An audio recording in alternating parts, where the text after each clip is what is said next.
Okay, so today we are continuing our conversation around the Bad Bunny halftime show and Afro-Latinas, and the brief introduction to Afro-Latinas, what they are, and um, the large number of them in the world. And I'm not trying to talk about this group to target the group in any way. I'm actually talking about the group because I do feel like we might be in a place where there are a significant number of Black Americans who don't understand that the group exists, and not in a micro term. Like they're not a small group. Like these are large swaths, whole continents full of people. Like Brazil is a country full of brown people, a whole ass country. Puerto Rico, like these are real. I know Puerto Rico is not like a whole country, but I think it was. It's like colonized. Wow. Right? Is that Carrie or Michael? I don't know. Yeah, but these are. And I guess the reason why I want to talk about that is because I want to also normalize their existence and culture. And I do think that the Bad Bunny halftime show was a golden opportunity for people who were unfamiliar with the culture to like be introduced for the first time in a positive way, and kind of like start to play around with the fact that that culture exists, right? And the reason I think that that is a useful thing to do is because like the weird isms that some Black Americans are playing, you know, where people are like, oh, hair texture, skin color, all these little things where people are trying to do things where they're like selectively breeding in a way that they're going to produce something novel. I also think that this is the case in terms of like interracial mixing, like when people are having like, you know, one white mother and a Black father. That's a very common American thing. I think they are under this perception that this guise that they're producing something so new, some group that is so undefined and so uniquely American in some way. I think the sort of Black and white racial mix is very common all over Europe, London. That's like very common there. And then all over Latin America you have like Spaniards and Blacks who have been racially intermixing for a while. And so I talked about the Costa system on this channel before. It's a real thing. It's a real system. It's a real categorization. But let's go back to the Bad Bunny halftime show for a moment, because I think that the way that men reacted to it was strange, because it was like they weren't familiar with this group that's been around for a while and that is just as present as Black American women, but is also just as diverse. One of the other reasons I think it's really critical for me to come online and kind of like be here and talk a little bit more about my own family heritage and origin is because I have been familiar with these stories of multi-ethnic, multicultural group relation for a while, and especially in how that plays into like whiteness and white American culture, because that is a thing. And there are some people who are so far removed from white American culture, like they don't understand what Taylor Swift is talking about, because they're like not even a part of the same society that those songs are being written about. Like if you grow up in a favela in Brazil, I highly doubt you're going to understand the Centennial Park bus stop references that Taylor Swift is making in folklore. You know what I mean? Like they're kind of like specific and unique in that way. But the Bad Bunny halftime show, I think, introduced something that Americans en masse missed, but the rest of Latin America got it. And there's a large Latin America and Central America is a lot of people. And the way that we think about Taylor Swift's Americana is the way I think that Bad Bunny has been able to grasp a hold of Latin Americana. right? What that is. And I do think it's like a very specific thing. And here's another thing. I don't see myself as an Afro-Latina person, but I understand. I've known that Bad Bunny was big for a long time. Like, he's not, like, his presence isn't new to me. I just think the stories weren't really relevant to my life because I wasn't living like in Latin America at all, right?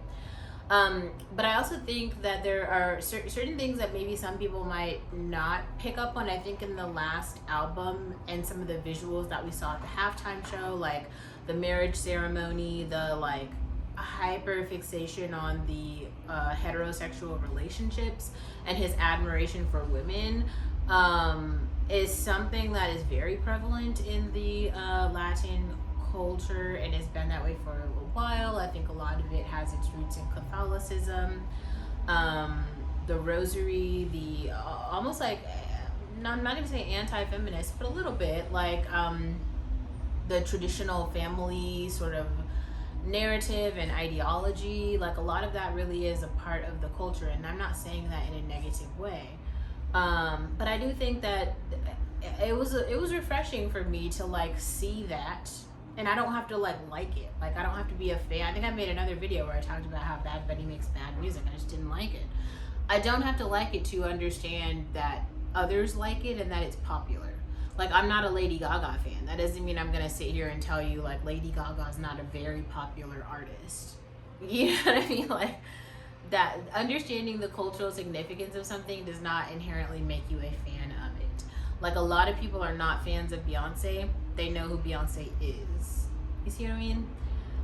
But I'll also continue. I will refer back to the video I saw by Little Bill where he talked about how there were a bunch of men who watched the halftime show or were very upset because there was like this diversity of body types, this diversity of colors, diversity of like hair textures, all represented, and they're all under the like they're all Latinas, right? Like, from Cardi B to Jessica Alba to a lot of the Afro-Latinas, the Haitians that were all present, like all of those women and all of their shades and colors were present, and they are a part of that culture. And you know, Bad Bunny selected who he was going to have represented. Like, I think it's useful to understand that because like a lot of black men have done this as well, where they have their preferences, right? They chose who they want to be present and who they don't. And that's who they put there. And that's who Bad Bunny put there. And I think it was the reason that he did that is because like, I think he really does understand like who his audience is. And as I go back and watch a couple of his videos, there's one that he did with Drake, the Mia Mia video, that one. And it was like this house party jam. This is from like I think it's from like 10 years ago. But even if you go back and watch the video, you will see a diversity of body types, a diversity of colors. And I mean, there weren't that many like dark-skinned people, but there was also a diversity of hair textures and types and colors there, which I thought was very interesting because that was a lot more diversity than I've seen in a lot of the black males at the same time in their videos. Usually they'll just have like a straight-haired like white girl, maybe like a more Spaniard black-haired girl, someone who looks more like Anita, but that's as far as like their diversity goes. And then they're kind of like signaling to the rest of society like these are our preferences.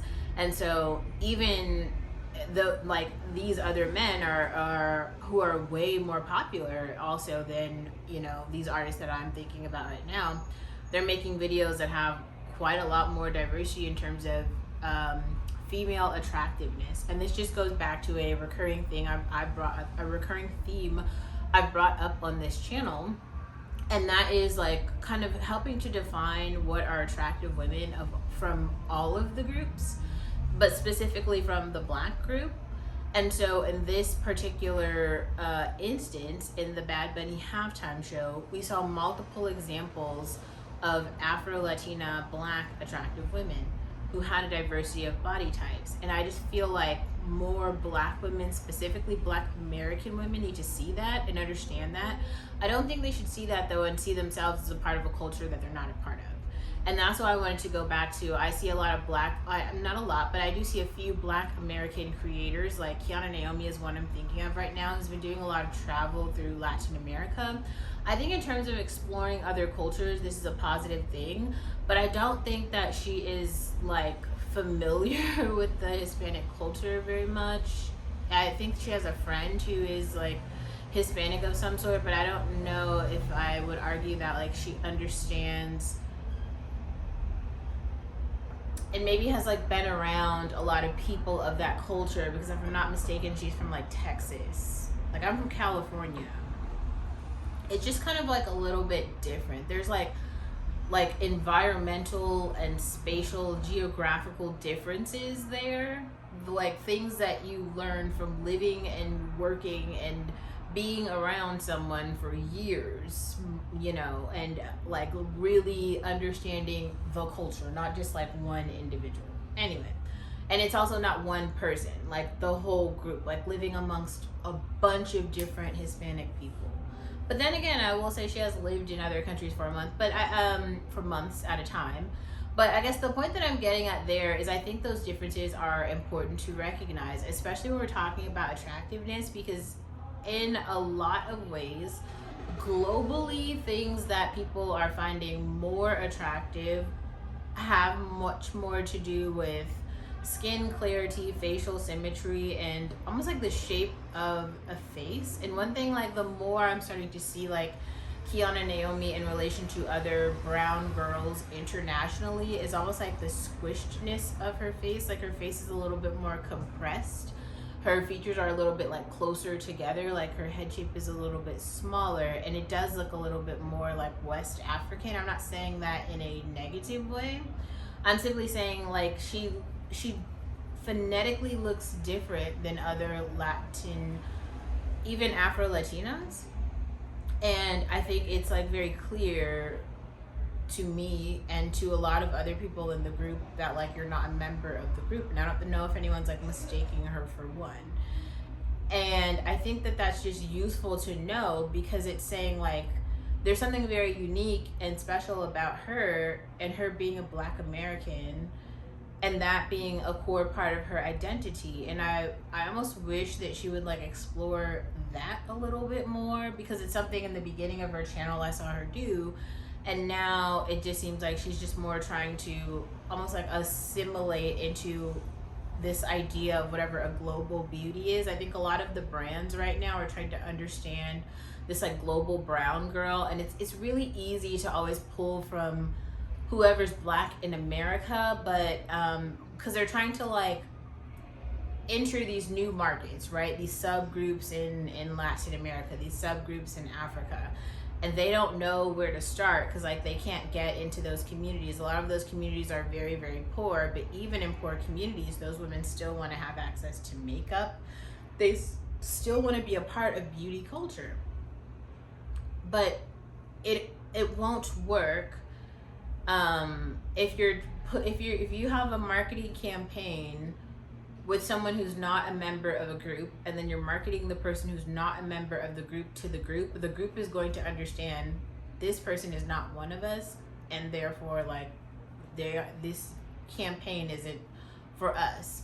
It's kind of like the Sydney Sweeney jean situation. If Sydney Sweeney did not say negative things, like if Sydney Sweeney would have just like worn the jeans and like not made the comments about genetics, we all kind of actually would have got it, because like I don't think there would have been a bunch of Black girls who saw Sydney Sweeney and were like, she represents us, because no Black girls look at Sydney Sweeney and think like she's a role model for us. Sydney Sweeney is a role model for white girls in middle America of like a lower socioeconomic class who want to be female and just have an American experience. That's who Sydney Sweeney's target audience is.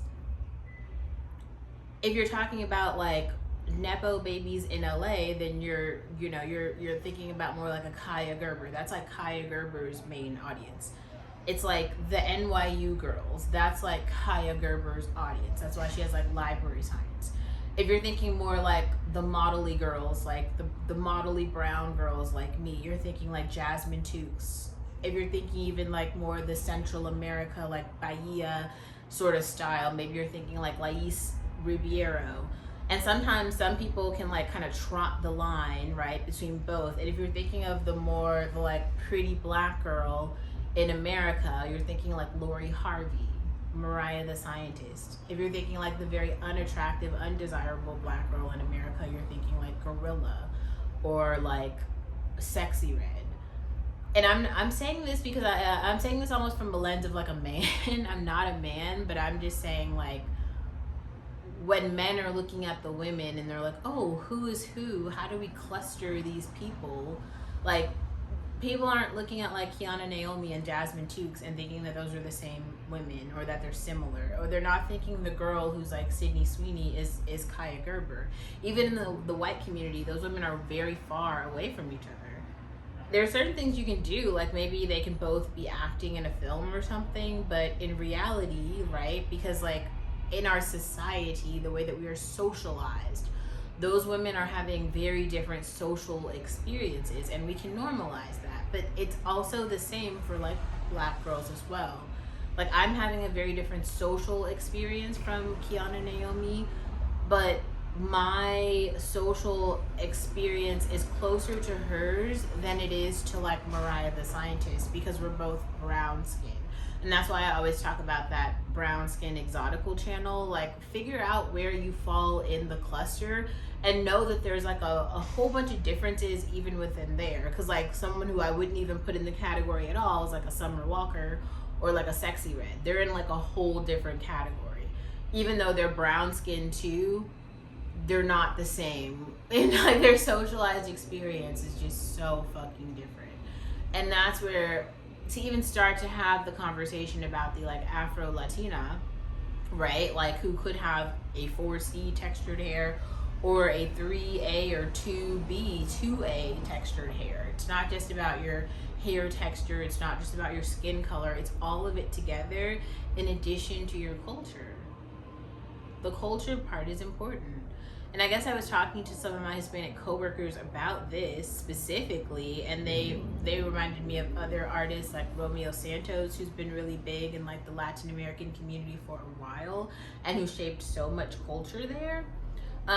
Yeah, so, and I think Ibaye, that group, is coming out with like a new project, and I saw, is her name Yenny? She came out with something. I've talked about the Sabrina Claudio album, and I think she even gave an interview more recently about how growing up Latina has impacted her life.